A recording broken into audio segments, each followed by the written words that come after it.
Belinda Mason has devoted her career to challenging perceptions through images. Nearly 10 years ago, fortune turned her towards a project on disability that has changed the lives of her children, her friends, and herself.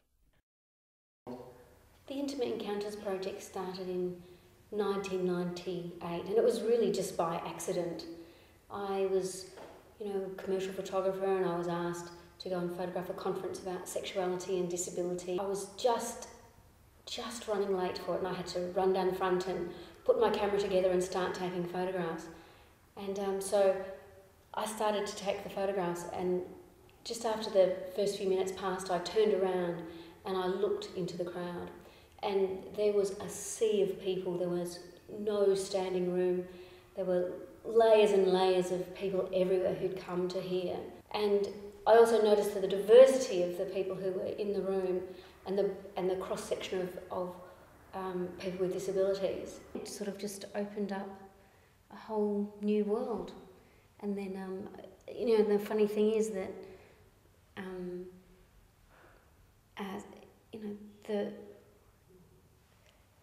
I've got some of my greatest friends from doing that work, and also from the works that have continued after that. Through the project, Belinda met Denise Beckwith, a former Paralympian and disability advocate who has become one of her closest friends. It's really amazing because Belinda and I have travelled with the project, because the project Intimate Encounters, the exhibition, has travelled extensively around the world. So I've had the opportunity to go to Barcelona. We went to New York. It was exhibited in the Museum of Sex, and New Zealand. And I've had the opportunity to travel with Belinda.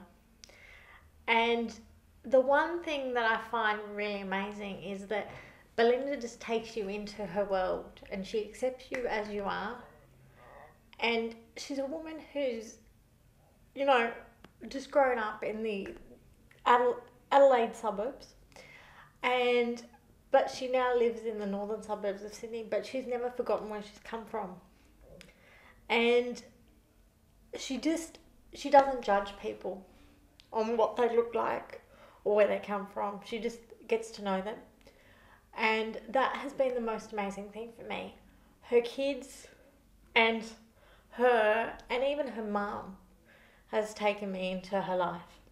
So often Belinda and I have been mistaken as sisters, because we have that sort of bond and that sort of relationship where she knows about my life, I know about hers. And we're there for one another. And it's really funny because she's never ever referred to my disability. And that's the one thing that I admire about Belinda. She just sees me as a person who contributes, has studied, and works. So we talk about, and a person who has relationships and friendships that are normal.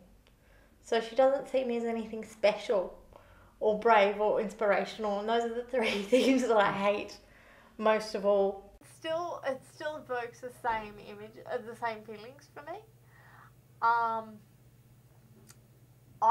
It's funny, I see myself as really, really strong, and I always have. I think there's a stubborn streak in it, and I think that comes through in the image. Even though I look quite girly and quite feminine, in some ways I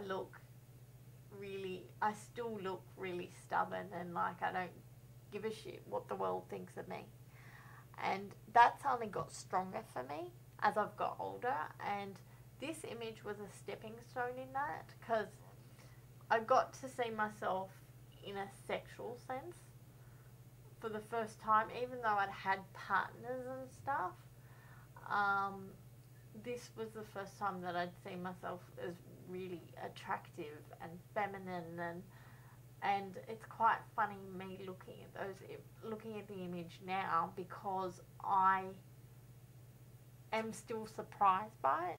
The image, participating in Intimate Encounters, has increased my ability to do that, because I know, yes, I am attractive I am a sexual being.